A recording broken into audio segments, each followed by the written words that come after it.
Good afternoon. This is Mata Matarenda Shumba on Radio 54 African Panorama.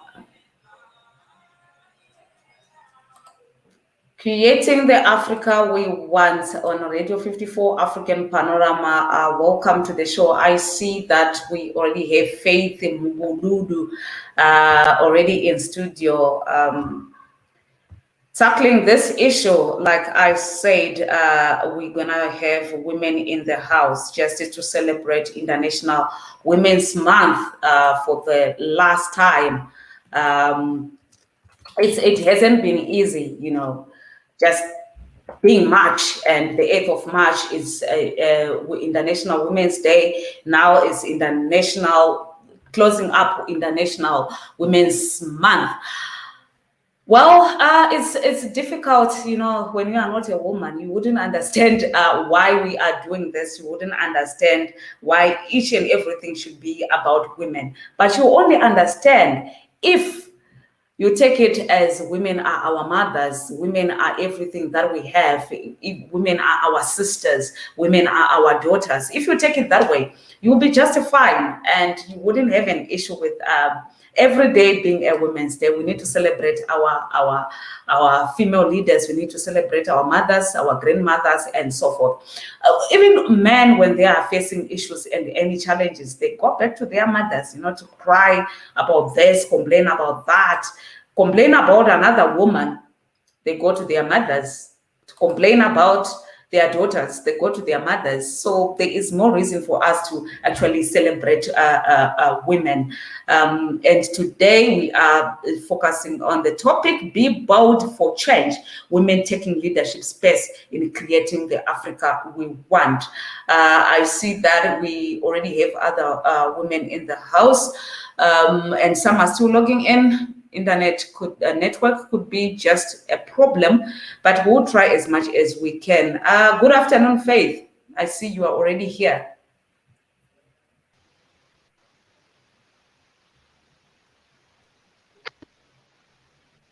Hello, Faith, can you hear me? Yes, good afternoon. I see you are already in studio.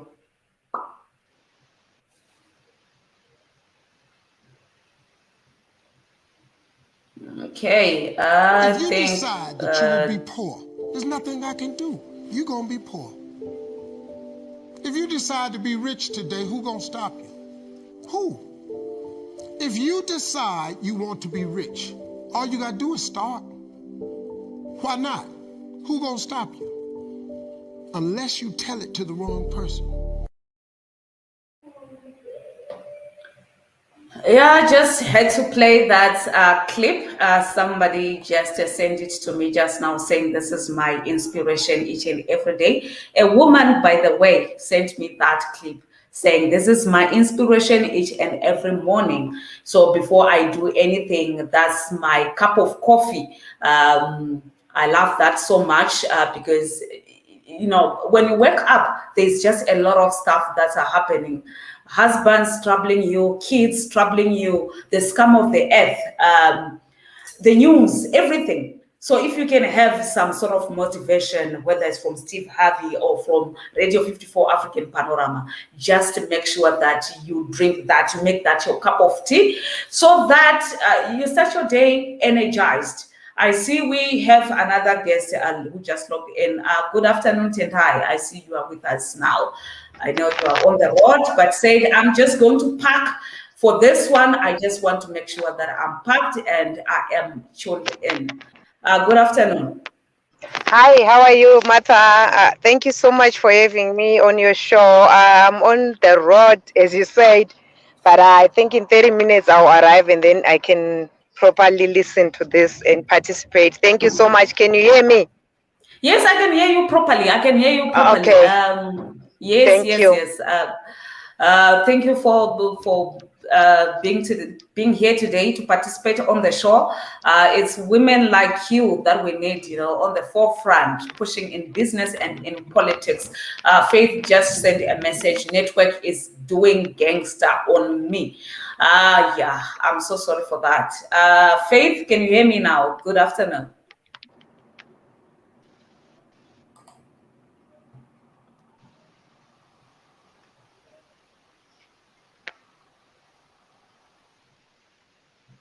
Okay, we have It's another easy to issue. It's easy to give up. Hell it's yeah. easy. It's the easiest thing in the world to do. I'm done. It's easy. It's very easy. But what's hard is going, yo, yesterday I got nothing from working as hard as I could. Nothing happened from that. I'm going to do the same thing again today, but I'm going to try to go harder. That's the hardest thing in the world. To get up every day and give 100% and be in the same position that you were each day, but mentally know that you're trying and trying and trying. Yeah, that's playing these clips that these ladies are sending because I did ask them to send some sort of their motivation each morning when they wake up. Who do they listen to? What do they do? Or they start checking on partners. Who were you chatting to last night? Who were you talking to yesterday? So some of them said, nope, we've moved on from that, and what we are doing now is waking up to some sort of motivation, to some sort of cup of coffee, a different cup of coffee that we make sure that we drink before going out there, before meeting angry people on the road, before meeting angry people in the streets, at the office. People have issues out there. They're like dustbins. They walk around collecting, and if you are in the wrong place, they will just come and pour the rubbish on you, and you ask yourself, what did I do to this person? No, you didn't do anything. They've been collecting a lot of nonsense along the way, from marriages, from relationships, from kids, from situations that are beyond them. So they walk around with all of that, and you are just unlucky to bump into such people. So I've been collecting a lot of videos to say, just send a video of who you listened to or what you listened to in the past, at least 30 minutes, so that we can just get to know what kind of person you are and what you would want other people, what you would aspire other people to be. Before the ladies joined in, I was talking about Samia Hassan, who was sworn in as Tanzania's first president, making history as becoming the first female leader of the East African country. People have been just looking up and saying, wow, she's 61. Well, we can't say she's a young person, but yeah, she's too young, compared to other people who got into power at the age of 76. Men in power. So even when they are 100, they still just want to be in power. At least we have a 61-year-old sworn in, a female. And I think for women, it's a win. It's something that we can look at and say, well, yay, the future is female. We are so proud. We are so proud. We are so happy. We are good to go. But then, looking at what Tanzania is and how Magufuli have been leading Tanzania, the changes and everything, can Samia feel in that?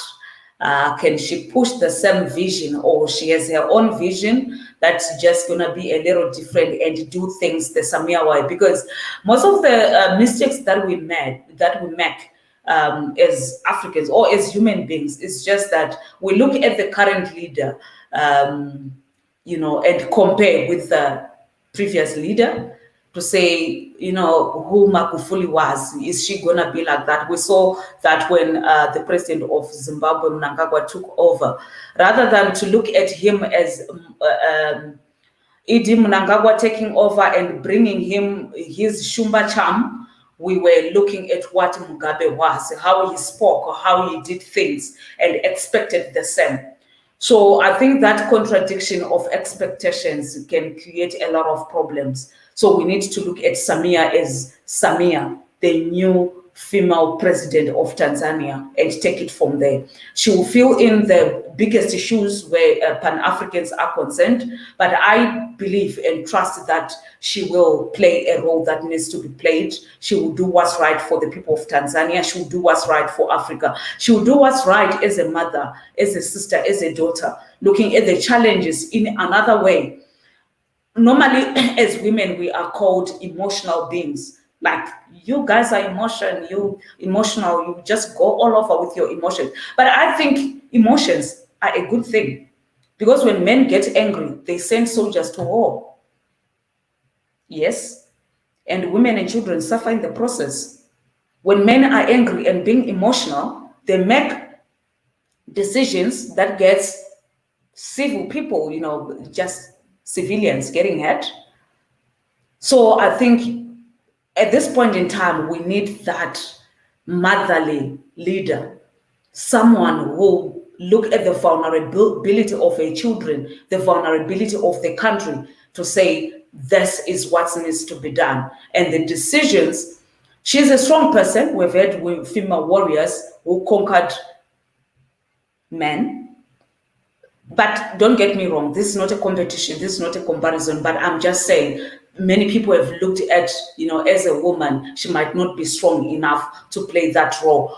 But we give examples of the female leaders that we've had, the female warriors that we've had, the Mbuyane Handers, the Queen Nzingas that I mentioned earlier, who really played their role wholeheartedly. I was just saying this as we wait for our guests. Most are really struggling with network. I have a lot of them in Zim, and I understand the situation. Network that side can be so crap. And also Tenda, who is on the road, she will shout out as soon as she is in a position to engage. Faith, good afternoon.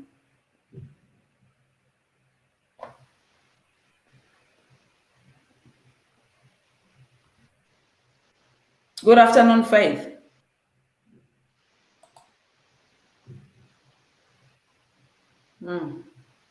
I think we still have a problem with her logging in. We still have an issue with her logging in. Good afternoon, Faith. Can you hear me? Yes, I can hear you. Can you hear me? Yes, I can hear you. Thank you so much. Welcome to Radio 54 African Panorama. It's great to have you.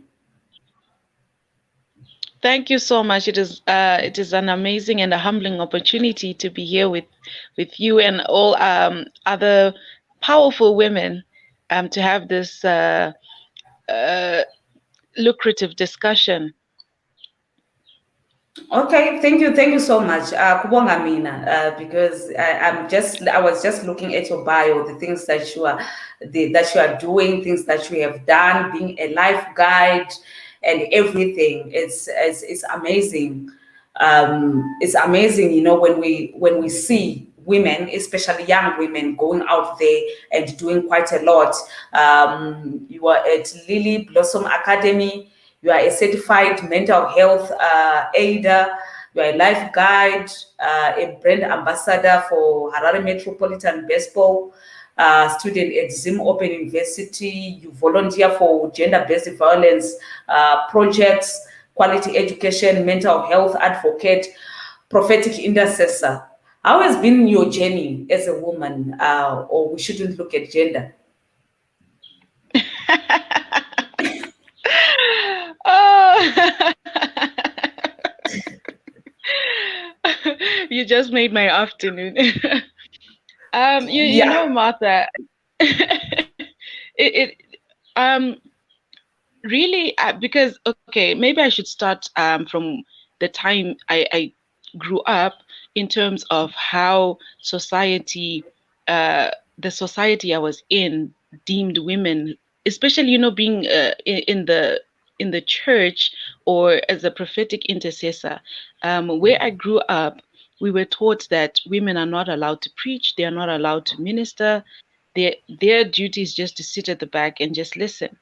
And for me, at that time, breaking away from that kind of notion, it was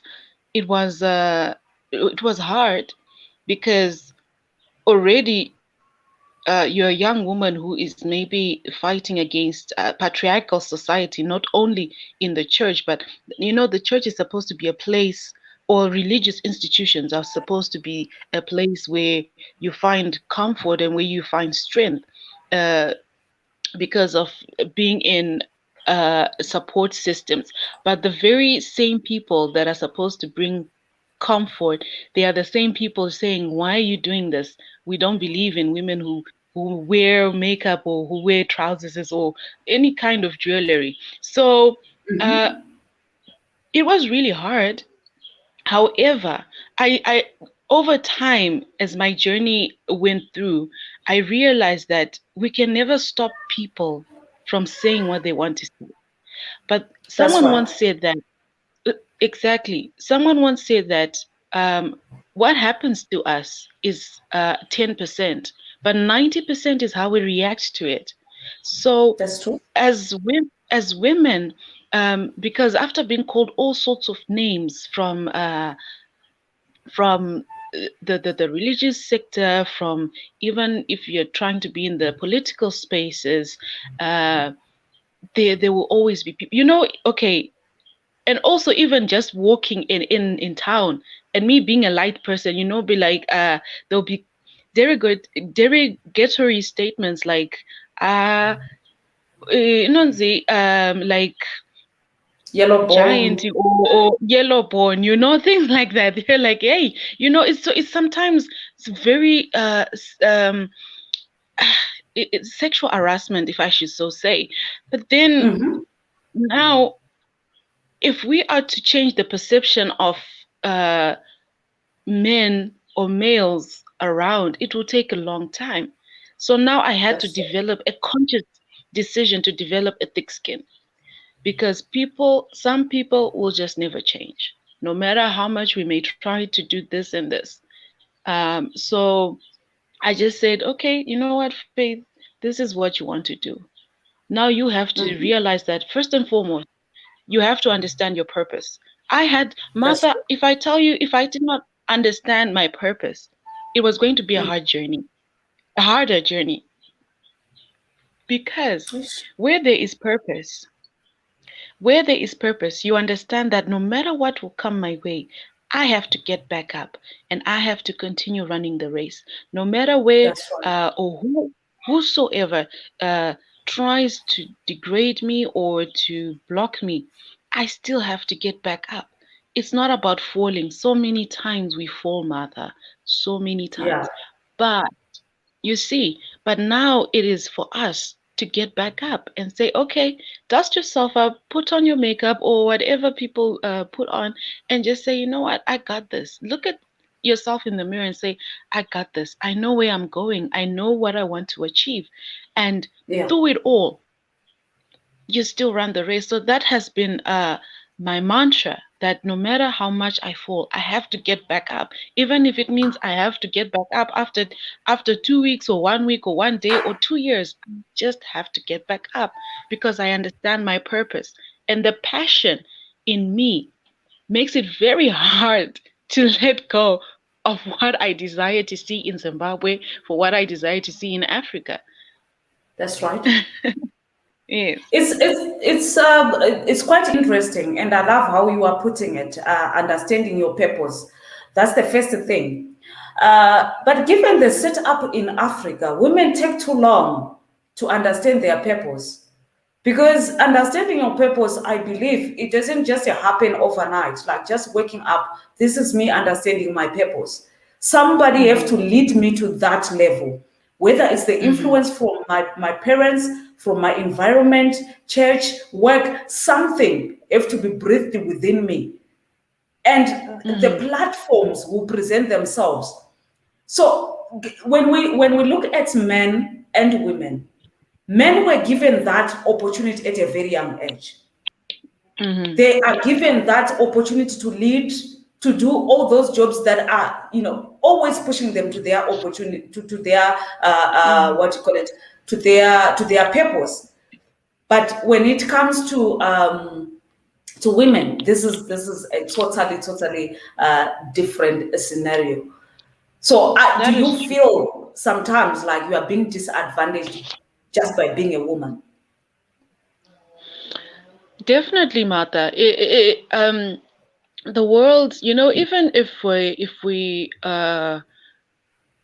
we look back, even back in the ancient days, it has always been that, the woman's duty is just to be at home and to take care of the children and to cook for her husband and do chores. But then also, we also see, okay, coming from the perspective that I'm coming from the church, is that we also see in the Bible there was a woman called Deborah. She was a judge in Yes. the city of Israel, and she was also a woman of God, meaning And that she was a pastor, a prophetess, as well as a politician. And even the soldiers there, they were like, Deborah, we are not going to war without you there.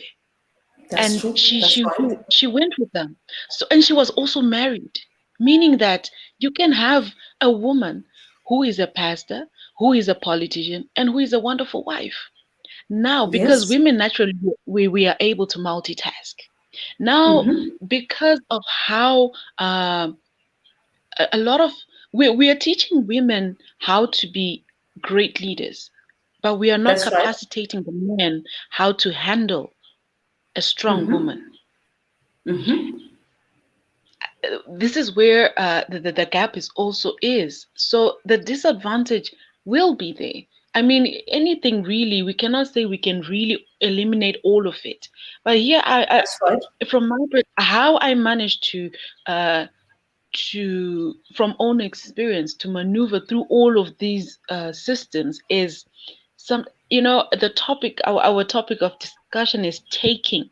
If we look Mm-hmm. in the dictionary, how we define taking leadership, meaning to That's true. possess, it is something that Yeah. you go after. So as women, Mm-hmm. the mango will not fall from the tree for us. We have to climb the tree and get the mango.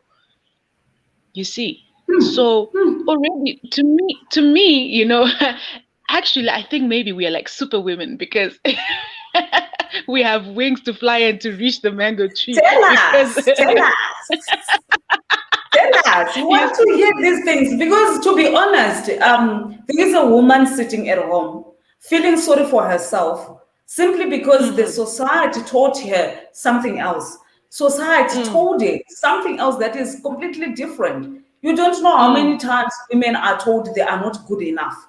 You Oh don't yes. know, like in many African societies, we are raised to satisfy men, being taught Mm-hmm, we mm-hmm, go Nana Chinamari and all of that, which is culture, it's fine. It's good to have all mm-hmm, of those things, but there are important things that we are not taught. When a marriage mm-hmm, fails, they always blame the woman. What did you do? mm, When a marriage fails, they go to a man, give him a pat on the mm, back, and say, mm, you know what? You can find someone better. mm. That's true. That is true. So Ooh. I don't know. I don't know. I just feel that there is just a lot of things that does not add up. And I'm just reading comments here from Ajamu, King Ajamu Nietzsche, Mm. who is saying Western religion is strictly patriarchal. Women are the true administrators of the world and the universe. This is a guy saying these things, by the way. Wow. So kudos to him. Wow. And Wow. you know, we We this is salute a win. you. This is a win. He said in ancient times, women were leaders of the entire nations. Western Mm, patriarchy concepts, let me just show it here on the screen. Western patriarchal concepts have dominated our African minds through mm, neocolonialism. So mm. I think we need a lot of King Ajamus. If we can have 100 in each country, I'm telling you, women can do better. Because, Definitely, because the other definitely, team that we definitely. have, yes, Mm, the other team that we have, they feel like we are there to attack them. mm-hmm, mm-hmm. I don't know if your radio is on, if you can just mute that, or because I can hear the sound. From my side, I don't know if it's your side. no, I don't have a radio. Well, okay, That's fine. I think let me just see who I can mute here. I can hear some background. Let me try to mute and if it's still there. Okay. As we wait for other women to just tune in, this is Martha Matarenda Sugar creating the Africa we want. I just want to read something that I wrote on the 13th of March. This is on my Facebook. Okay, I don't know what's going on here.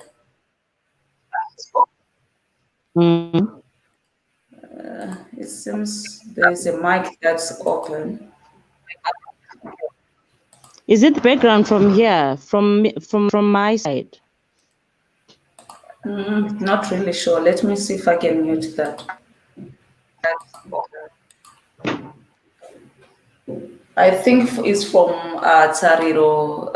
Good afternoon, Tariro. So good to have you here. I know you are struggling with your network. Can you hear me? Oh, okay. That's fine. I wrote something here on the 13th of March where I said we had female leaders in Africa since the beginning of time. How did they do it? Why today's women fighting for equality? Did the Bible lead to oppression of women in Africa? How do we take back our power without disempowering men? Why are we even in some power battle?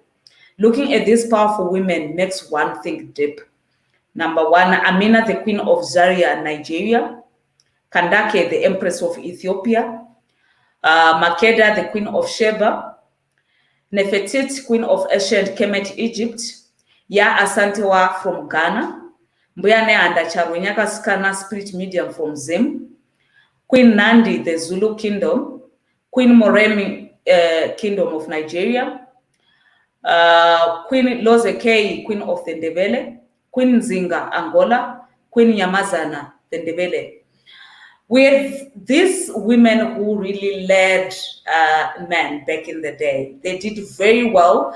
And just looking at their history or researching on what they stood for, I've never had them fighting for, just to fit in. They were just respected just like that. So I don't know where the misfit is or what King Ajam is saying about African spirituality, which is about a Western religion, which is strictly patriarchal. Maybe that could have been the reason, and it's just been passed on to our African communities that never had those kind of limitations. So I don't know, how do we take back our power without disempowering men, without making it some sort of a power game? Faith, I think you are the one with the proper network currently.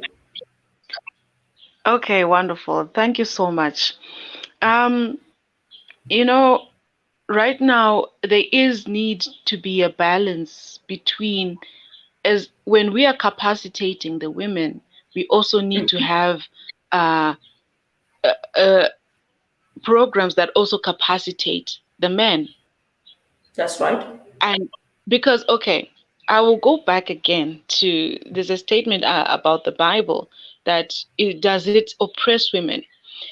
The Bible, a lot of people have abused it in how they interpret it, because there is a scripture that says a woman is supposed to submit to a husband. Mm-hmm. It does not say to a man in the workplace. Oh, If a woman is the boss, if the woman is the boss in a workplace, if a woman is the president, if a woman is the chief engineer, then the men have to submit to her authority, not because she's a woman, but because of the title she carries in the workplace. Yeah, hey, go on. I'm listening. I'm listening. Yeah.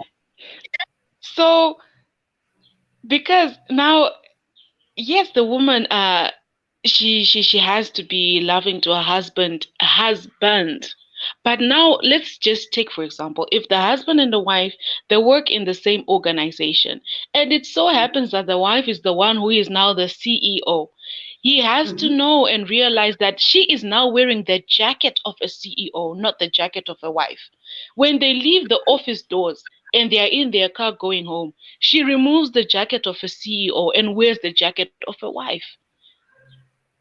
You see, Okay, so okay. there is need uh for there to be that demarcation, which is very hard really to do. I think there we need other uh, opinions on how best can we know when a person is now wearing this jacket of leadership and when this person is now wearing the jacket of being a wife. And if they're in this, because there are couples that work in the same place without also diminishing the authority of the man in the home. And also the men also have to realize that if Mrs. is chairing a meeting, he doesn't have to interject her because he's thinking, okay, she said the wrong thing. She's the boss. That's right. You see. So the programming, so far the programs that we have or that has been pushed is just to empower women without also capacitating the men on how to handle an empowered woman. So therefore That's now, so you see, so and also there's also a very thin line in being empowered and also being bitter, because yeah, uh, yeah. an empowered woman has to know that she is enough as her own.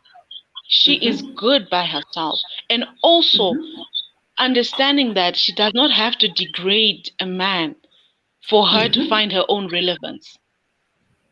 That's true. So Because now I now, okay, go on. yes, yes. No, no, no, it's I want okay. okay, I wanted to ask you a question regarding what you say. Mhm, When we empower women, we also need to make sure mhm, that men are empowered so that they can understand how to handle an empowered woman. But whose duty is yes. that?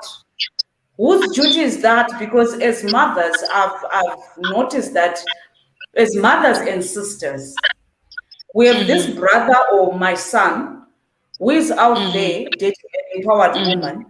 He comes and mhm, complains because he can't fit into that. The next thing is like mhm, those kind of women.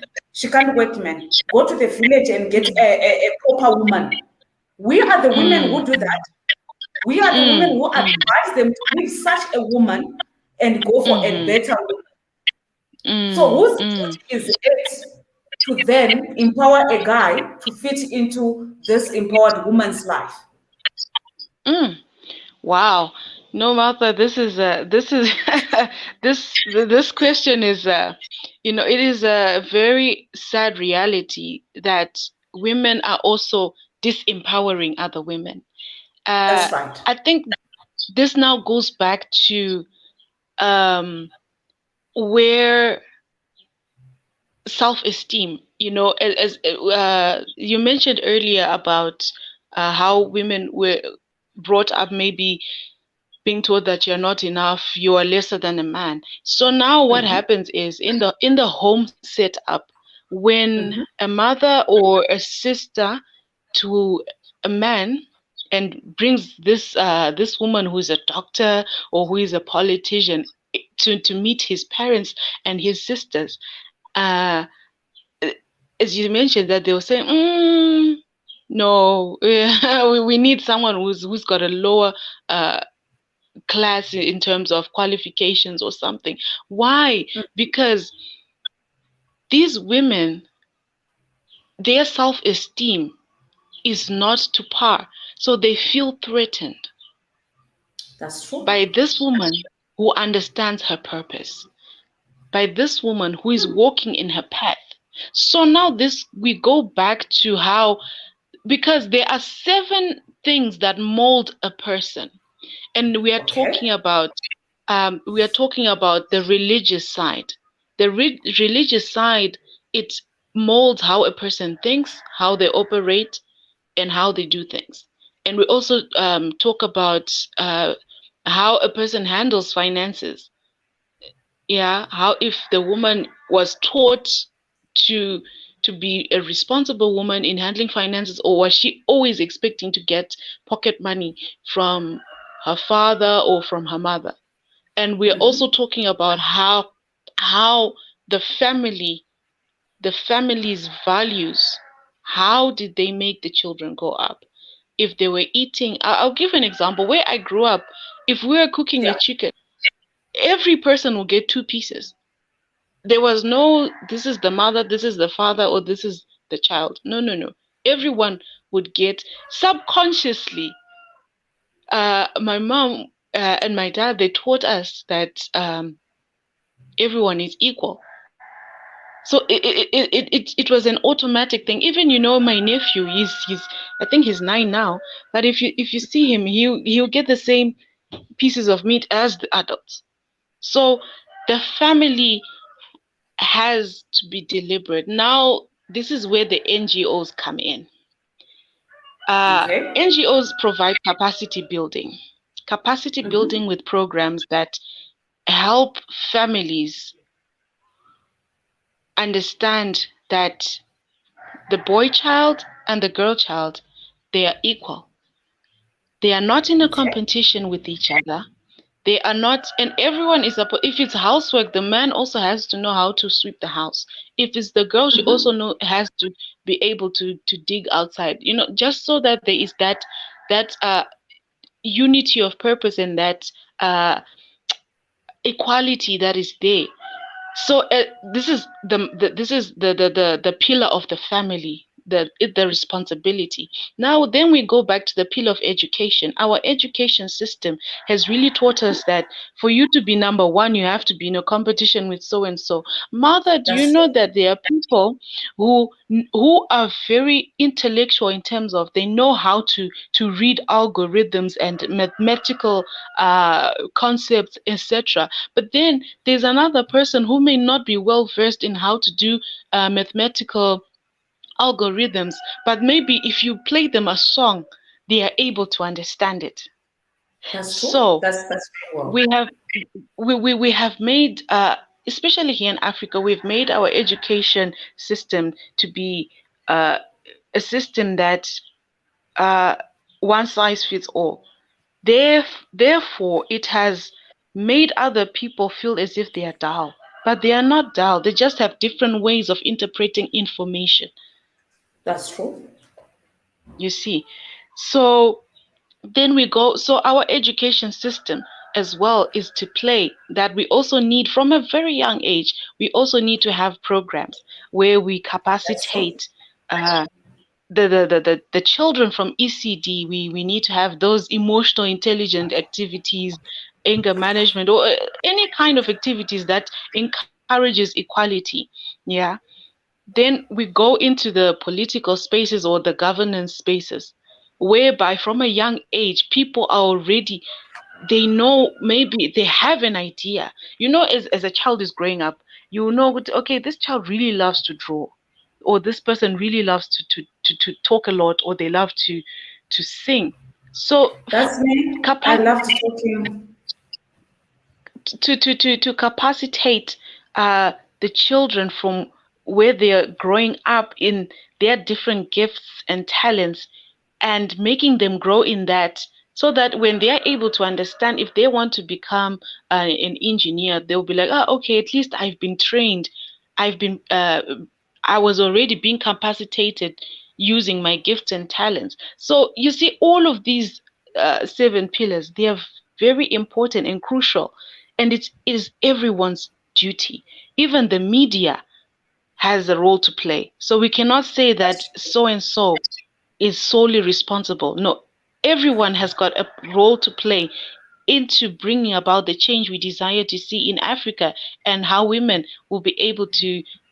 women will be able to stand in leadership positions.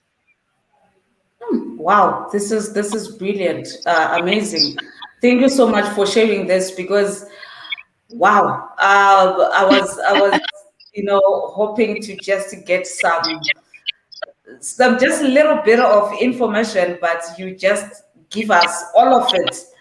What we need to do from family level, the educational system, the politics and governance. I just want to read something here from our Radio 54 family group from Alex, who is saying, I work in the same company with my wife. She has a higher position than mine. Other employees don't even know she's my wife unless someone tells them. I assisted her doing research for the position. We have no friction at home and at work. This is great stuff. This is brilliant. I don't know, Alex, how you did that, but I think this all goes back to choosing the right partner. Somebody, just finding your other rib, because we have these types that we are always looking for that don't really fit well with us. And when relationships start failing, we want to go all bitter. I'm just picking up from your points when you say there's a difference between being empowered and being bitter. And we have a lot of female activists out there who are more bitter than being empowered. And you can see them, you can tell them, and you can tell by their behavior, their personalities and everything and how they do things, that this is bitterness. This is not fighting for equality or for rights, but to get back to society, to get back to whoever have wounded me, which is very wrong. We should take our pain to push us to our purpose. Take it as if this is a path that prepared me to be where I should be, to be where I am today. This is like what Max Moy would say. He always said, your life experiences is a pressure cooker to prepare you for greatness. So we tend to turn this pressure cooker into all sorts of bitterness, going all angry, attacking even the innocent. And when we look at single mothers, especially single mothers, who are raising the boy child, they turn these boys into monsters by denying them the masculinity that they need to become a better man, a good man who understand this kind of setups. In the house, you are clicking your tongues. Hey, you know, when it comes to my daughter, hey,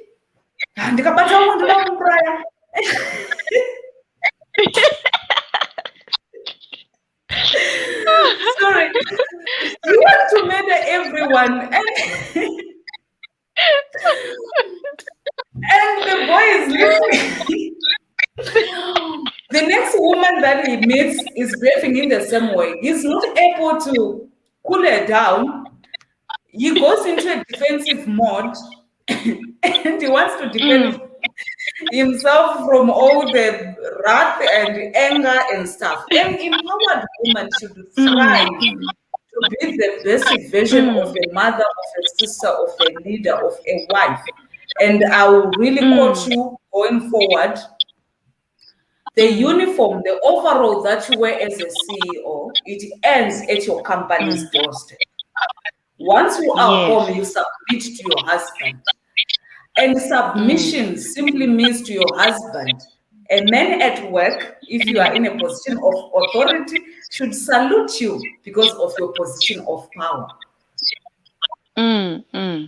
Exactly. So that one, I took it to heart. And I really loved that. And you mentioned something that women actually, causing a lot of problems by not.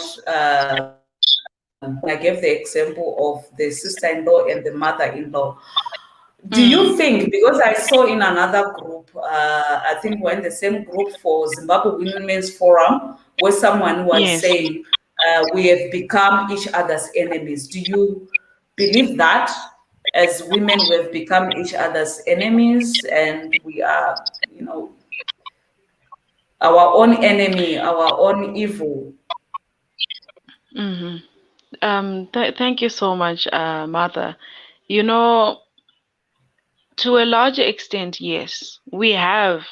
Why? Because we go back again to the family setup in how we were always taught that we are in competition with other children, our sisters or our brothers.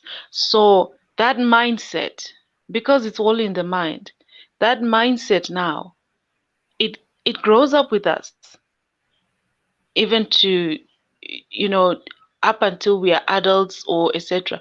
Because we think that if someone is shining bright, it means that my light will not shine as well.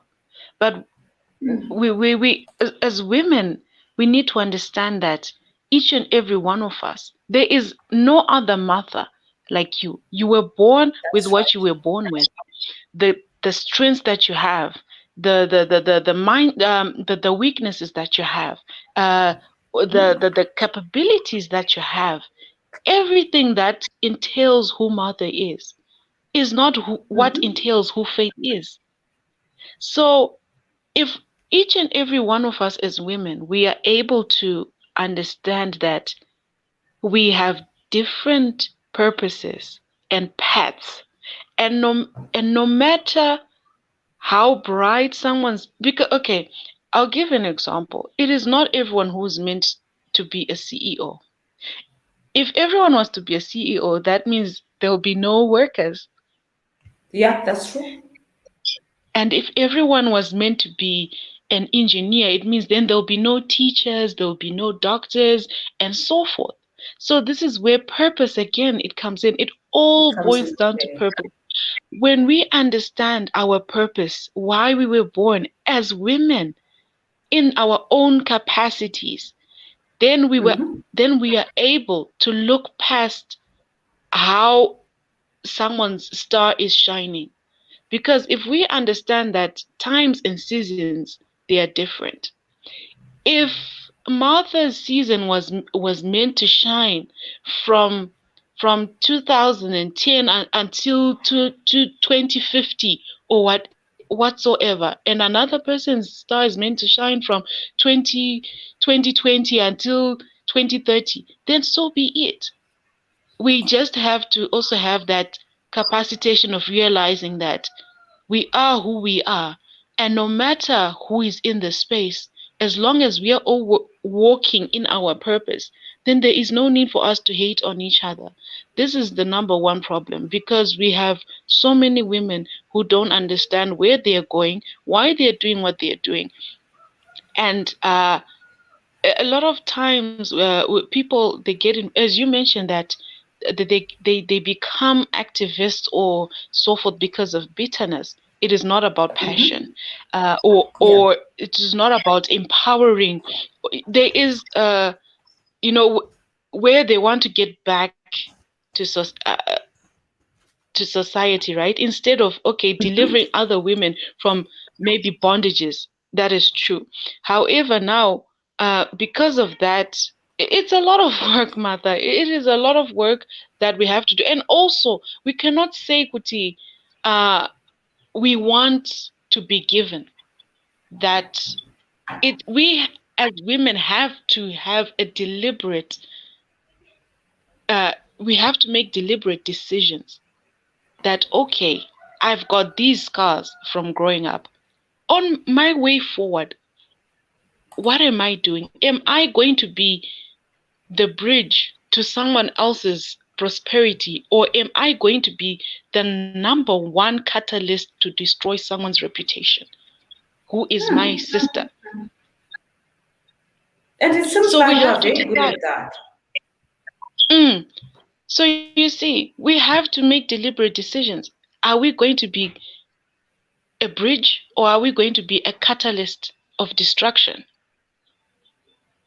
Yeah, bridge or Because what catalyst. happened to us, mm, what happened to us. We cannot change the past. We cannot. So now, going forward, mother, as adults, or as teenagers, or as young adults, or etc., what are we doing now to push the next woman forward? We may not like each other, but for the purpose of making Africa shine, we have to find a way to work together. That's true. That's so true, and I believe that unity is possible. I see that Tendai Margot just joined us in. Good afternoon, Tendai. Tendai, she's a politician and a businesswoman who's doing very well. Talk about a hustler here. She do it. She's into construction.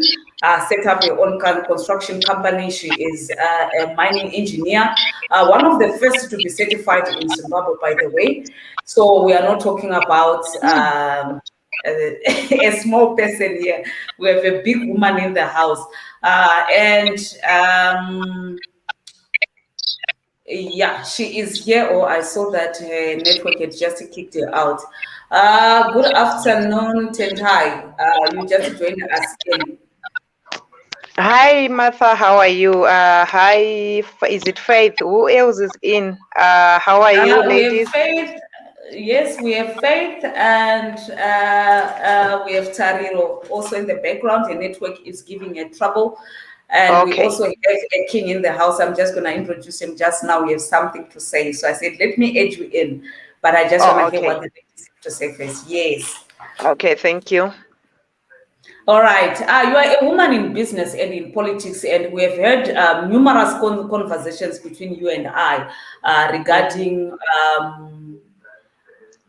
regarding all this issue of women pulling each other down. You want to get there, and there is a woman who is not really supporting you. And I think you have shared quite a number of scenarios. How are you able to to fight that and still save your purpose and still help the next woman, regardless of how women have screwed you up? First of all, I would like to thank you, Martha, for having us on this platform so that we as women can share our experiences and express whatever things that we come across in the industry as women in business, as women in leadership, or let me say influential positions. First things first, I think I've had appetite for male-dominated industries since I was growing up. I was actually laughing this other day. There's a group, a group from my home area there. I don't know how it happened, but I'm still their admin. Back then, I was still their head girl when I was there at school. So I think this leadership thing follows me everywhere. Although sometimes we are limited by resources to realize our potential. I want to thank, there are some people in the industry who have supported me, men and women, and there are those also, those who won't support you, whether you do good or bad. They just watch, and some hope silently or secretly that you fail. In the industry that I have worked in, that is first the mining industry. As a mine overseer, I'm a qualified mine overseer. I can blast, I can drill, I can do everything. But the challenge is already through the society that we grew up in, a man is perceived to be a better overseer miner than over a woman. You know what I'm talking about, and which is kind of true sometimes, because when you are underground, for example, there's some energy or there's some strength that you need sometimes that as a woman naturally you don't have it. That's a fact. We can't run away from that. Okay, so now what usually happens in those types of jobs? Sometimes you need the strength more than maybe your will to do the job. Yes, you'll be willing to do the job, but you don't have that kind of strength to do. Just like I want to fight a man, we want to fight, to exchange like fist fight, but naturally I'm created to be weaker than the men. So those are some of the things as women, before we even talk equality, we also need to look at that, because we can't be biased. Honestly, I want to tell you the truth. And there's no one who can be willing to run their company, and because the law says you must employ women or 51% must be women, people are not running charity organizations, and that's a fact. People are running businesses, they're after profit. An entrepreneur is a person who realizes an opportunity and they want to make money. It's so clear, the definition, if you go, it's very clear. It talks about profit at the end of the day. So it becomes very difficult as women for us to try and fit in. So I've realized that for you to be able to fit in, let them not get a reason, let them not find a reason not to. employ you. Okay. Know your story. That's number one. Because they are going to, if you don't know your story, they are going to use that against you. They are going to say, vakadzi venyu vacho vamoda kuti vaemploy ava vana zvavanoziva tiri kungoitawo. Ndo paunoona kuti unenge uri maybe CEO handiti, or an MD of a company, but your male counterpart achibhadhagwa zvakadarika zvako, mari yakadarika yako. I was seeing this other is it basketball or what? Both of them are world champions, but the salary yavo yakasiyana zvinotorwadza. It's very painful.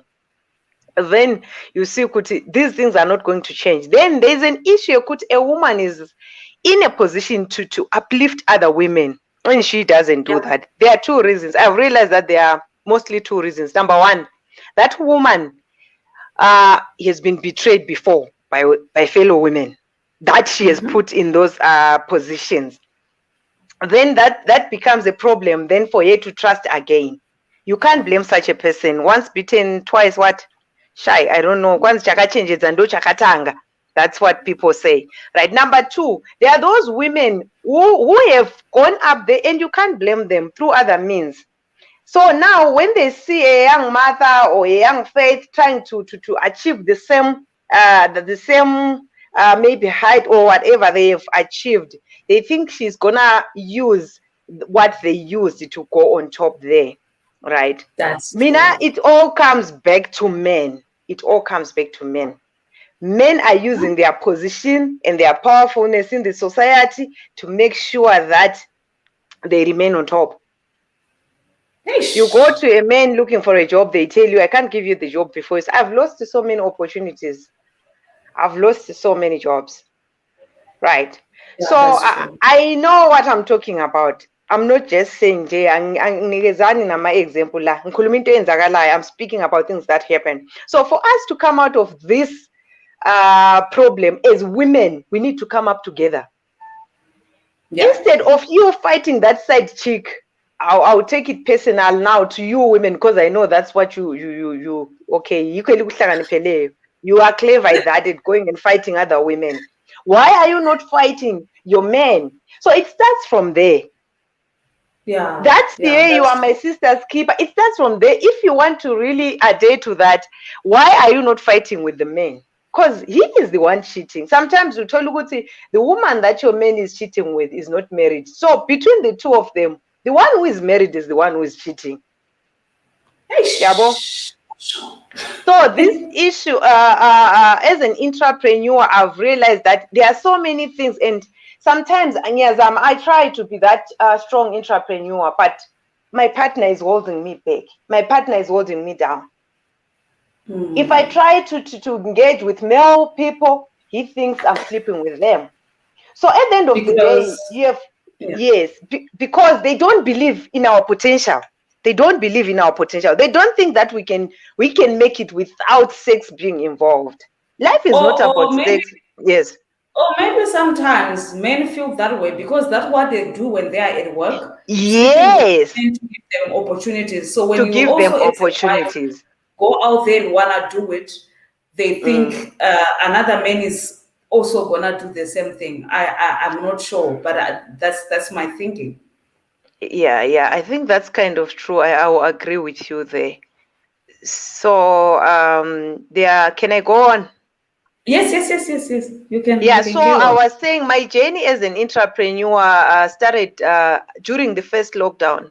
Because when I came to South Africa, they told me you cannot work in the mining industry because you don't have a blasting license that is endorsed in South Africa. Surprisingly, South Africans can go and work with their blasting licenses in Zimbabwe, mind you. It's actually in the mining and safety regulations, I guess. Yeah, they can. They just have to sit for an exam and they're done, as long as they have proof. But it's not like that in this country.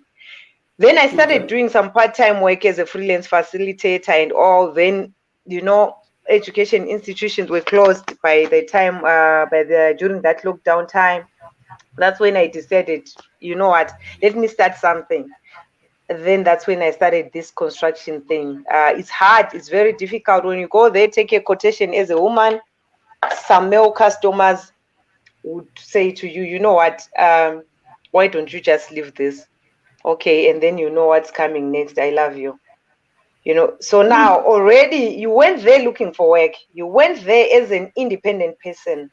But once someone start mentioning love when you're looking for work, it just Yeah. drains the life out of you, because you'll be like, oh, okay, so I'm just fit for being a lover, not a business person. Yeah.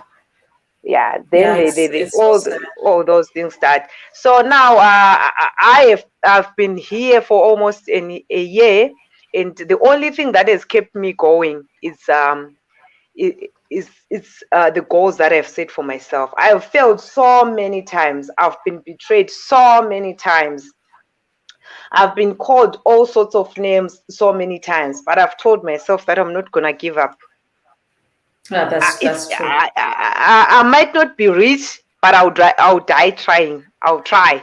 And I also mentor students through a program by the Department of Mineral Resources here. I just want to see them prosper. I know the industry they are going to is very tough, and there are men there who are already established who think that by proposing to women, they're actually doing them a favor.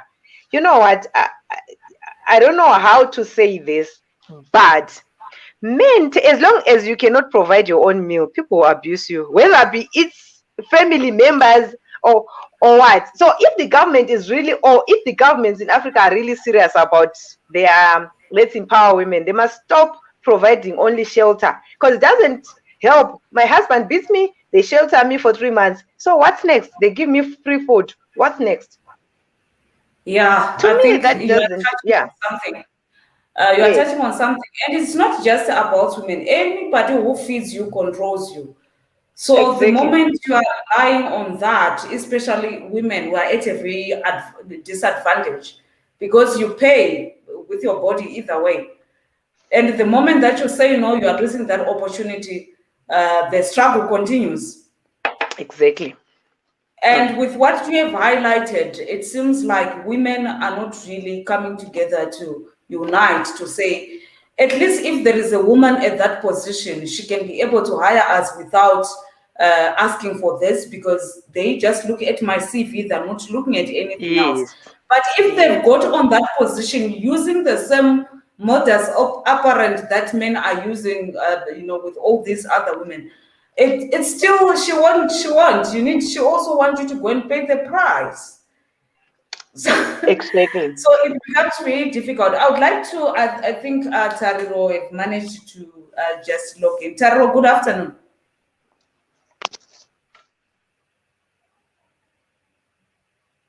Good day, Tariro. Can you hear me? You are muted. She's been struggling with her network since we started. Okay.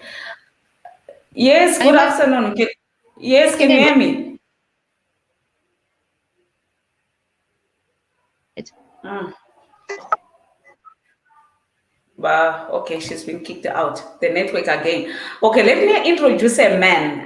We have a king in the house among the queens. He's been following the conversations, and I said, let me welcome you on the show. Let me just log you in so that you can be able to share from what he touched on. He said the balance between women and men has already been achieved in our ancient African societies, and we must go back to these concepts. Women are the true administrators of the world and the universe. King Ajam, welcome to the show. I would really love you to just expand on what you just shared here on our Facebook. Can you hear me? Yes, we can hear you. Okay. Yeah, I would just like to say thank you for inviting me on. It's quite early on this side, but I woke up because I don't know. I just woke up. I checked my phone. I saw the show was on. I started listening, and I'm very Mm-hmm. passionate about the subject, even though I'm not a woman. No, thank Um, you. everything that I've heard goes on this side, but it goes on even more. So it's not like it's only in Africa, or it's only in Azania, or it's only in Zimbabwe. It goes on all of the time, and frankly, I'm sick and tired of it. So as a man, when I'm in conversations with other men, then I speak out and I tell them in their face, hey, that's not right. I don't know what you're talking about, and this and that. And then, because of this, I don't have a lot of male friends.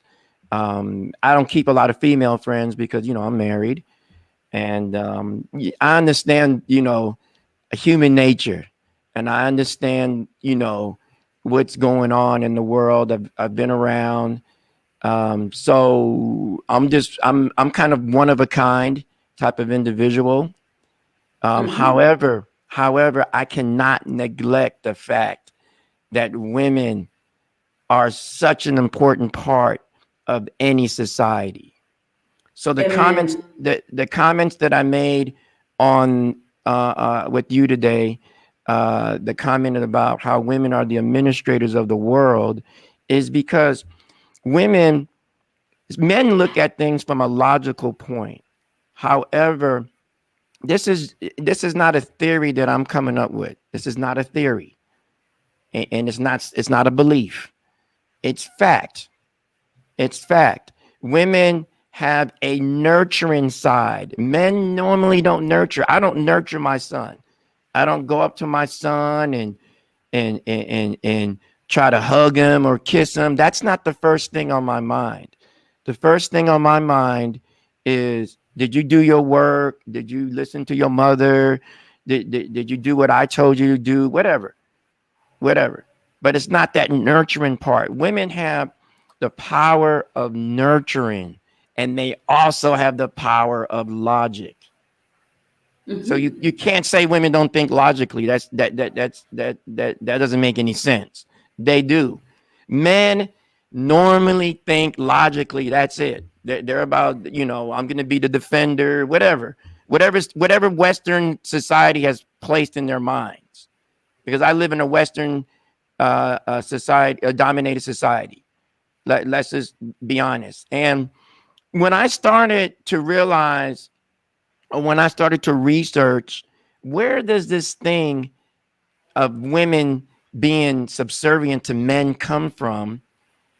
You have to go back, since it's a Western dominated society, you have to go back to ancient Rome and ancient Greece. And when you go back to ancient Rome and ancient Greece, I found through research and reading numerous texts that the ancient Greeks had a problem with women. They had a problem dealing with them. They had a problem. They only wanted to mate with them, and that's it. They didn't let them leave the house. They didn't let them in forms of government. They didn't let them do much of anything. So I'm like, oh, okay. Red flag number one. Then you go over to Rome. It's the same thing, because all the Romans did was adopt everything that the Greeks did. So then when you come forward and then this ideology was passed on to the Western Hemisphere, you see it from Alaska all the way down to Chile. It's the same thing. It's the same thing. It's the same concept. So you got a bunch of people acting with a foreign concept. Okay? Stop dealing with somebody else's concept. And then when I did further research in Africa, because I went around the world first, I looked around the world. Majority of the world is matriarchal. They actually understand that the lineage comes through the woman and not through the man, because the boy child and the girl child comes from the woman. So they give the woman that place. They give her the title Queen Mother. She has authority even over a king. So even if a person's a king, the Queen Mother can intervene and say, "No, I'm sorry, King, you're out of place. I'm taking over right now until we get some balance back." And if you can't be king, then so be it. I'll choose another one. You see, so we keep, I don't know what we're doing, and it's very disturbing. And we shouldn't even have shows like this. I mean, and I don't mean that in a negative way. What I mean is our humanity should be at a level where we recognize where women should be. I mean, I'm a man. It's not rocket science. I don't need all this doctorate degrees and all this stuff to understand that. All you got to do is just look. Let me give you some more examples. My mother raised me, not because my father was a deadbeat. My mother actually stated the reason why she divorced my father is because she felt he wasn't motivated enough. He wasn't a go-getter, according to her. She was like, you holding me back. So my mom was like, I'll see you later, brother. You know, I still respect you. You can still speak to your son or whatever it may be, but I'm out. I gotta go. I gotta go do some stuff. And she did. She did a lot of things in her life, which motivates me. And let me go further. In the U.S., the hierarchy are women. The hierarchy is European women are at the top. Then you got Asians. Then you got this thing called Hispanic. Then you got this thing called Native. Then you got this thing. Well, actually, African is the core of everything, but they're at the bottom. African women are at the bottom of the social status or the social ladder here in the United States, and it's pretty sad. It's pretty sad that number one, women didn't have a right to vote in the United States in 1920. It's pretty sad that every other woman, that was white women only. So white women could not vote to 1920. Every other woman could not vote until 1968. So you can kind of see how this society is very patriarchal. Now, what I've noticed in the U.S. society, and I'm getting over to Africa. Trust me, I'm going to get there. What I've noticed in the U.S. society is that it is embedded in the culture and in the belief system. So the belief system, they're I don't know if they're taking well, I think one of the queens mentioned that the text was taken out of context. Well, they take it out. They do that. People do that, and they did it, and they do it all the time. And I still hear numerous times of the month, I hear men saying, "Oh yeah, you know, women came from Adam's rib and this," and you're like, "What?" And I'm like, man, you got wow. Anyway, I don't want to get too much into that because I'm not saying that's wrong. I'm just saying it's a little bit deeper than what the person is reading into. There's a deeper meaning to that. There's a very deeper meaning to that. And when I explain to brothers and men the deeper meaning, they're like, "Oh, I never thought about that." And I'm like, "Oh my goodness. Okay, that's probably where the problem lies." So anyway, so the belief system is very patriarchal, and then the culture is definitely perpetuating this man-dominated world.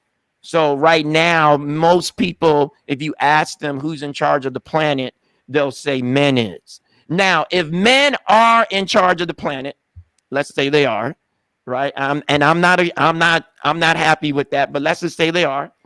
Then logic would say, you know what? There's a lot of stuff messed up, a lot of wars going on, a lot of homelessness. You know what I mean? There's a lot of stuff messed up. There's a lot of stuff messed up. And then every little, when I'm looking at, like, for instance, terrorist groups, who's the leader of the terrorist group? It's a man. You know what I'm saying? Who is the leader of all of these things that are going on? It's men. Most of the leaders in Africa are men. Most of the leaders in Europe are men. Most of the leaders that run companies are men. So if that's messed up, if that's not working right, then you got to blame the man. You got to blame the man.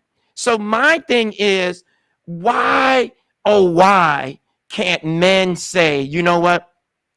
Let's just go ahead and let's just step down for a moment.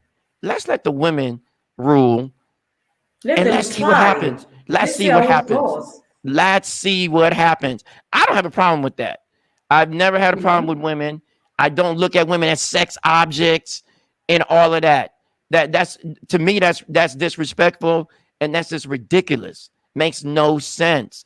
So, and because I hold women in high regard, a lot of women actually are like, this man is strange. I'm staying away from him because they're so used to the culture and they're so used to the belief systems, or I should say the misinterpretation of the belief systems. They're so used to that. So I'm like an oddity. So they stay away from me. They're like, oh man, I got something wrong with him.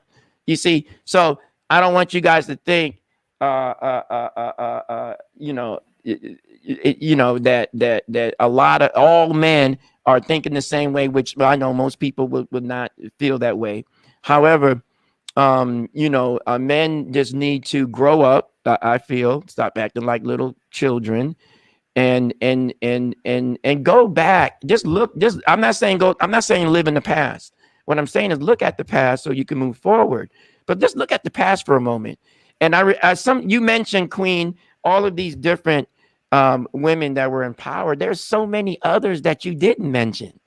Yes. There are so many others. I've read every last one of them, and every last one of them had a husband. So what? He was a punk because he allowed his woman to rule? No, he wasn't. He wasn't less of a man. He wasn't less of a man. He was the true man. He was a true man. He was a true man. And like in my house, I'm not the ruler. I don't rule this house. Neither does my wife. She doesn't rule it. We're just in here. We have certain tasks that we do. I don't do men tasks, and she only does women tasks. I cook. I clean. Right, Tim. I iron my own clothes. I do all kinds of stuff that are women. I had a guy, he was walking by my house, and I had the garage open because I have a little area in my garage where I study and I do certain things in here and contemplate and so forth. And he saw me iron, and he said, "Oh, why are you doing that woman's job?" And I said, "Hey, brother," I said, if I was you, I would keep walking. I just keep walking, my brother. Just keep walking. Don't worry about what I'm doing up in here. So the thing is that it's embedded in the minds. So my thing is, I taught my son, hey man, this is how it is from an early age. So now he's 15. He don't have, you hear what I'm saying? You hear what I'm saying? I had to change it, and my wife, of course, is like, wow, this man actually changed something that was plaguing men for generations. Can you imagine not including, let's go back to ancient Rome and Greece just real quick. Can you imagine not including women in your society? They just got to stay at home, and they don't make, and then that's when I found out, oh, that's where that stuff comes from. Staying at home, cooking and cleaning. It's because everybody's copying these ancient societies from Europe. I'm not a European. Okay, and I make that clear when I make that clear when I go out in public. Okay, I'm wearing African attire. I'm letting people know there's nothing wrong with Africa. There's nothing wrong with women being in power. There's nothing wrong with our concepts. They're not inhumane. They're humane. All right, and they also comply with human rights. That's true. So I think, you have really said a mouthful, and I appreciate that. And I believe that there is a lot of women who see things that way. There are a lot of men out there who see things the same way, and wants a better future for our kids, wants our boy child to be better men. And I love what you emphasize on. We don't have to copy their concept. Let's go back to our African concept, the concept of how we used to do things. I've seen, like, just recently, the Zulu king Zelintwini died, and now his wife, the queen, is the one who is going to choose who is going to be the next king. So for now, she's the regent for the next 3 months.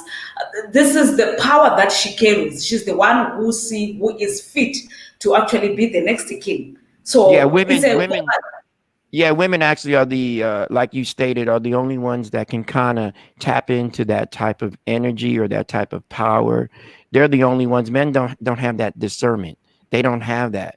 And see, men don't talk about that. Also, too, men need to start working on, stop being animalistic, right? Stop thinking with your body and start thinking with your mind, And I started doing that like about 15 years ago. And I've seen dramatic changes in my life.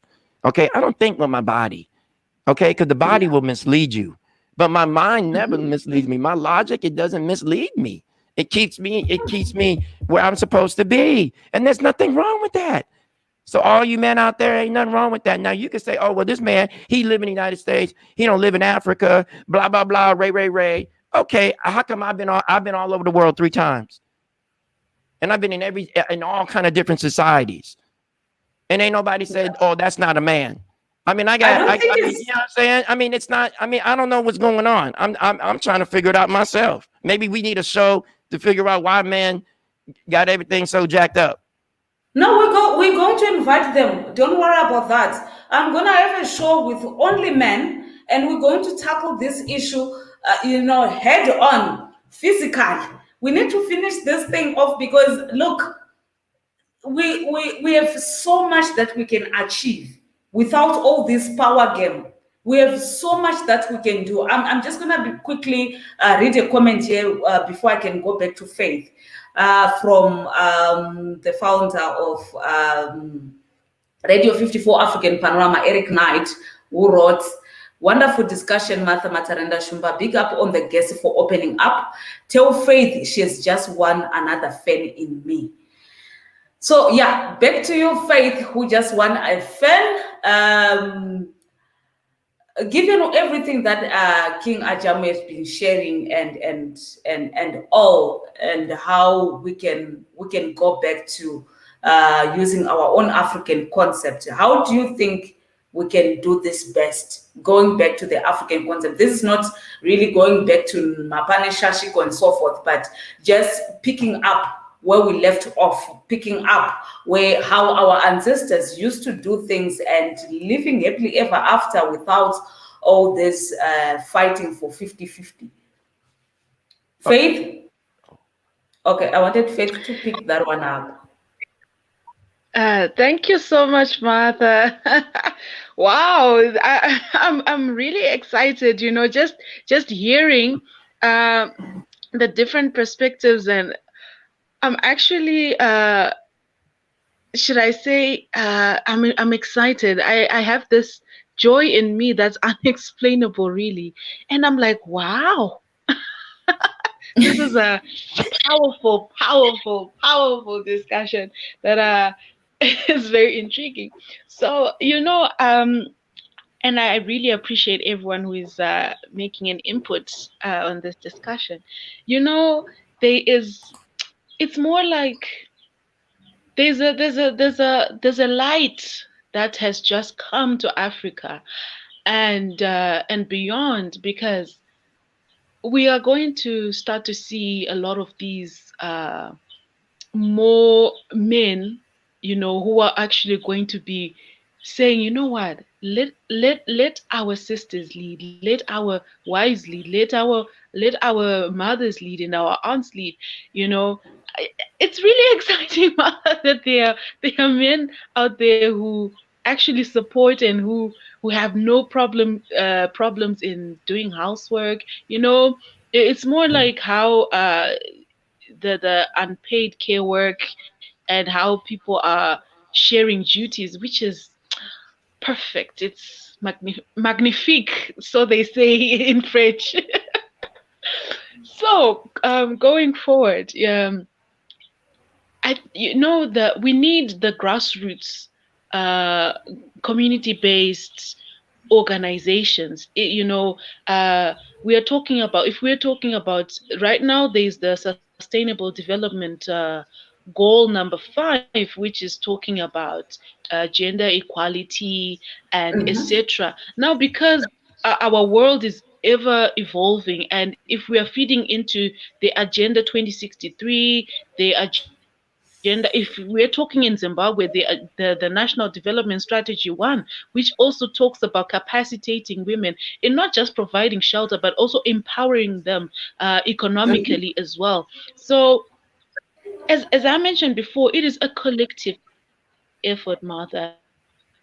A collective, That's true. everybody has to understand, okay, fine. So maybe if we have should I say, strategic sessions where people can input on how the programs that we can use, or the activities that we can use to to bring about this new, or to go back to how it used to be and even better, because now our culture is very important, as Africans, as women, balance, creating that balance. We now, all of us, we just have to create that holistic approach to all of this: the NGOs, the community based organizations, the government, the families, the religious sector.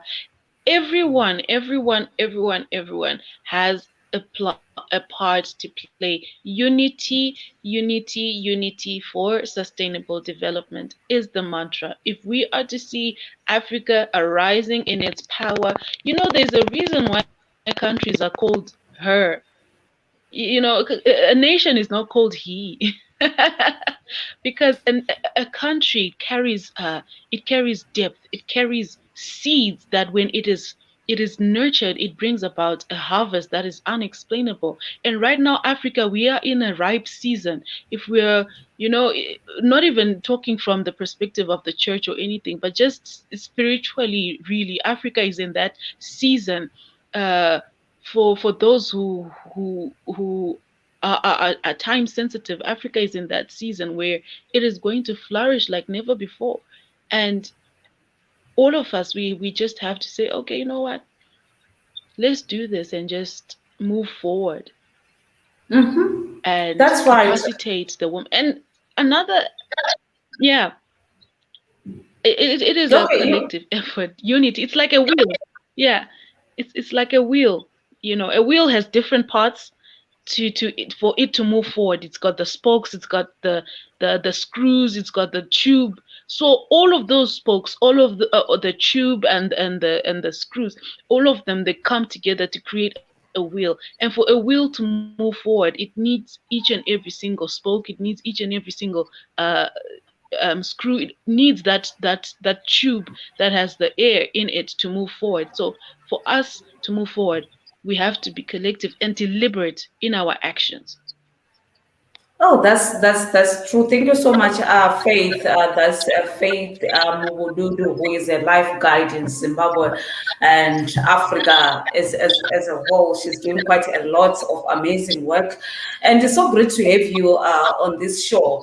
What we are sharing is really quite eye-opening. I love what Tendai shared earlier when she said, providing shelters, then what? And we look at the sustainable development goals. We have had a problem just looking at since the sustainable development goals were launched, to say nothing much has been done. It's been on talk, it's been on speech, it's been on paper, but nothing much practical. You find out that they've written all of this, some received even funding, but not much work is really done. And it should be a collective effort, even from the UN to the AU to SADC to our governments, moving to the village headman himself. It needs to go to start from there, going up. Otherwise, we will just be pushing and giving it very fancy names, but they will just keep turning on the same position. So I think I love what you are saying and your suggestions. As Radio 54 African Panorama, this is why we are here. We'll always make sure every day we have a show happening that is going to empower people. And Faith, I've seen your profile, the organizations that you're working with. There is King Ajamu is pushing something. He's basically in the USA with other women that we're gonna be bringing here so that we can exchange information. Tendai Mako, we are already working on the ground, and everything that we are doing. So this is an invitation to any other woman, to any other men out there, to say, this is the problem that we are facing. We have all the solutions. Why are we not coming together now and implement everything that we have? Why are we not uniting to make this possible. I'm gonna read this before we move to Tendai. Wow, what a topic! Listening all the way from South Africa. That's Mnobi Mhlope. Thank you so much for tuning in, and Messi Best, thank you so much for being here. Flatter Shoko as well, King Fazan Ajo from United Africa Family. Thank you so much for being here. It's a great topic. Tembi Marapani, she's having issues with her network, but that's okay. I'm just gonna give you guys time because I think we have about 15 minutes. 15 minutes to go before we can just log off. Tentai, what do you think is the way forward in business and in politics to make sure that we have women in leadership without, clashing as men and women? What can we do? Any suggestions that you think works? I mean, given your experience. So I would like to take you a little bit back that politics and entrepreneurship, from my own point of view, they're always moving hand in hand, because your entrepreneurship is based on the political environment.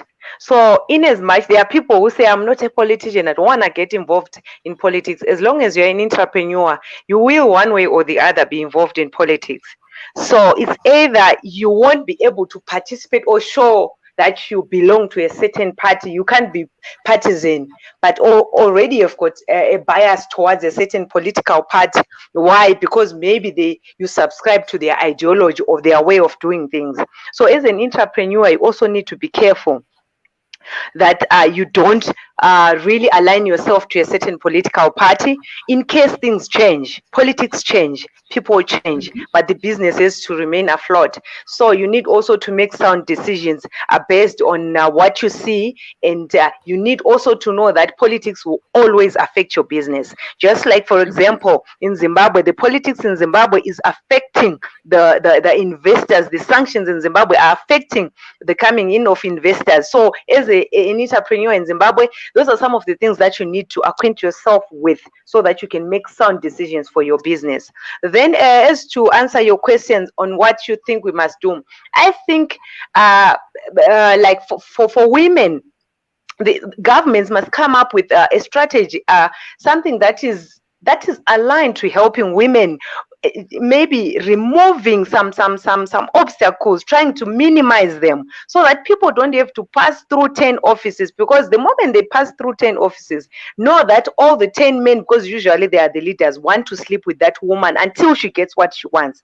So why don't we try to minimize all that, so that at least it becomes at least easy. If someone has got a business idea, if a woman has got a business idea, why don't we give them an opportunity? I like what my fellow brother, the King, who is in the house with us, said.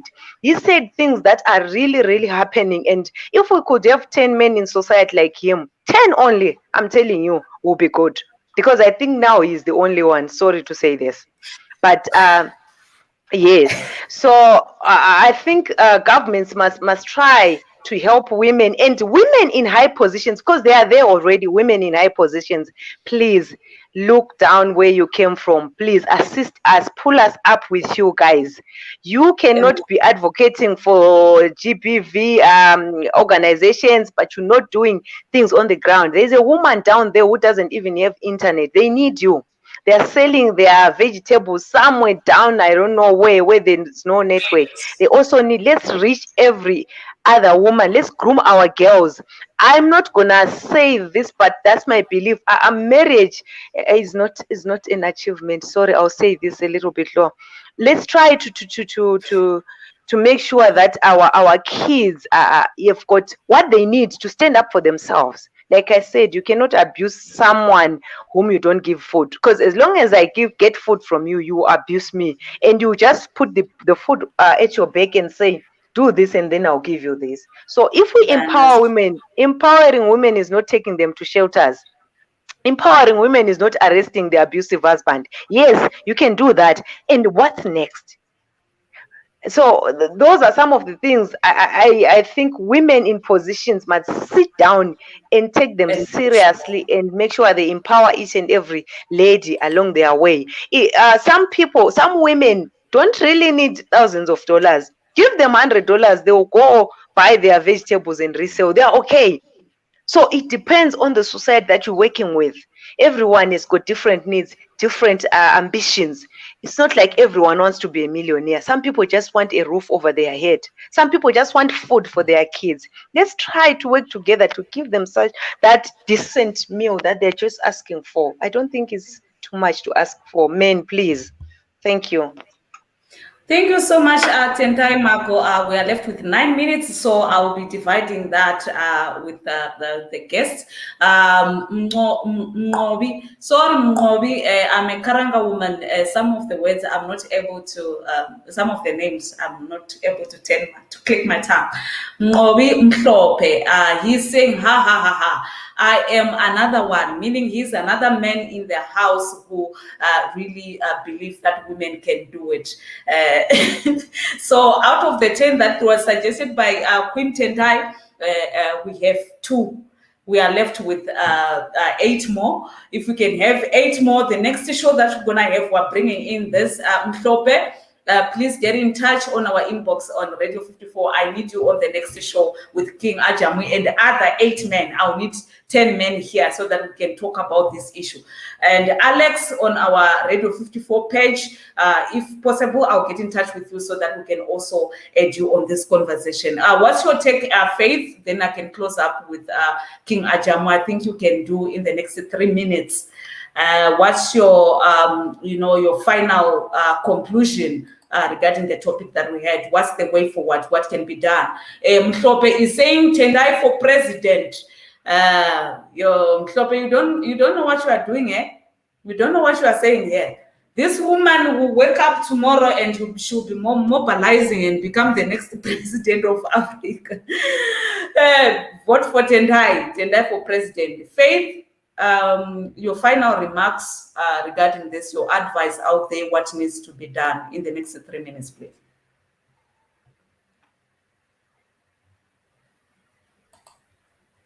Faith, are you still with us? Hello. Yes, I'm here. Yes. Uh-huh. Sorry, the network was breaking a bit. Okay. Yes, I was saying Hello? just your final remarks before we close off.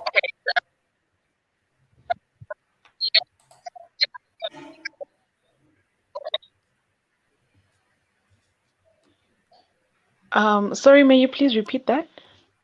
Oh, just your final remarks or suggestions before we close off. We are only left with 6 minutes to go. So just in the next 2 minutes, what are your final remarks and your advice out there to men and women? Oh, wonderful. Thank you so much. Going forward, Martha, I really encourage women to discover who they are. What do they like to do? What is their passion? What drives them to do what they do? For example, I'll give I'll give myself as an example. I started studying for development studies. Why? Because I am passionate for the development of Zimbabwe, for the development of Africa as a whole. Because I want to see an Africa that is capacitated and fully utilizing its resources. Mm-hmm. Right. So now, in everything that I do, it has to be in that line. Whether whether I am helping other young women mentally overcoming depression, because health is also another factor, right? So there are 17 sustainable development goals, and surely each and every one of us can identify where is our strength in that, and then we Yeah, walk in that path so that we are able to unite on the 17th SDG, which is building strong institutions and collaborations. Each and every one of us has a purpose. Each and every one of us has strengths. And as a woman, you have to motivate yourself. You are not going to be given a position. You have to rise up and take up the mango from the tree, and then you have to share that mango with those that are not able to climb, because everyone has got a point where they are at an advantage. No matter how much Martha, I've been hurt a lot, but I discovered what I do is not because of another person. I am doing this for Africa. So if I have to be doing things for Africa, it means that I have to look past the betrayal. I have to look past the jealousies, and to understand that if I'm raising other people up, it's not because of me, or it's not because I like the other person, but it's because I've understood that their strengths are not my strengths. If they're able to flourish in a certain department, then so be it, because I've now understood who I am, where I'm going, and what I want to achieve. So, which is something I really encourage women to do. That, and also not to be desperate to be in relationships. If I actually enjoyed the story. Where his mom said, "You know what? You are slowing me down. Bye. I respect you, but bye bye." We have to come to a stage where we are good on our own, but at the same time, we also need to understand that if it is purpose and destiny, we have to be willing to let go anything that is stopping us. This is what I really encourage women out there to arise. Arise and take your mango from the tree. Arise and take your positions. Arise, and you can still be a wonderful wife at the same time. And to men, please do support your women, because you just never know. You may just be married to the next president. Who knows? Thank you so much. Thank you so much, Faith, Thank because you. of our time. King Ajamu, can you do in 1 minute? Eric Knight is saying you are one of this. You are out of this world at Ajamu. Thanks a lot, brother man. This is from the founder and our leader at Radio 54 African Panorama. Just close up in 1 minute, then we're good to go. It's possible. What can be done is that it starts with the individual. I had to put myself in isolation. I mean, direct isolation for about it took me about 4 or 5 years. I looked at everything that was negative about myself, about the society, about the culture.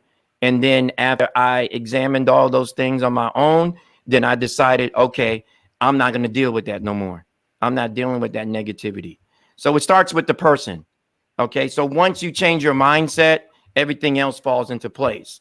I.e., example, I'm able to teach my son now. I'm able to teach my grandchildren and so forth. So it's not hard. You just have to start with yourself. And I think a lot of men, they're so egotistical and arrogant that they don't want to start with themselves. They want to blame everybody else. No, brother, it's you. It's you. Start with yourself, and then everything else will fall into place. And then last but not least, I encourage all women to rise up, and go back to where you're supposed to be at, because you were already there. You were already there. You were running nations, complete nations. You were running armies. You went into battle. You were the first into battle. Okay, there's many stories I've heard. Even in the Haitian Revolution, the majority of the women that were in the revolution, they were key. They were key to that island being rid of slavery and so forth. They were key. Women, not Desalim and Toussaint and all of them. It was the women. All right, and now we're finding this out later. But anyway, yes. So women, rise. Go back to your place. I support you. I'm not less of a man. It's not like that. I don't feel that way. Okay, you're not weaker. You're smart. Keep going. Thank you so much. Yes, we've run out of time. This is exactly 3 o'clock, and this is me saying goodbye to everyone. Thank you so much to our guests. Thank you so much to Radio 54. Thank you so much to our listeners, to everybody who engaged today. Have a lovely day. We had Faith Mbududu from Zim, a life guide. We have Tendai Mago, who is a business and a politician. We have King Ajamu, who is an international history teacher, a Pan-African and a leader. And with Tariro have shared trouble. She's a journalist, but I'm gonna bring her in back again. And we have Abomhlope, Eric Tembi, Zanele Mpofu, everyone who is out there was tuned in. Thank you so much. Have a lovely day. Till next week, Sunday. See you.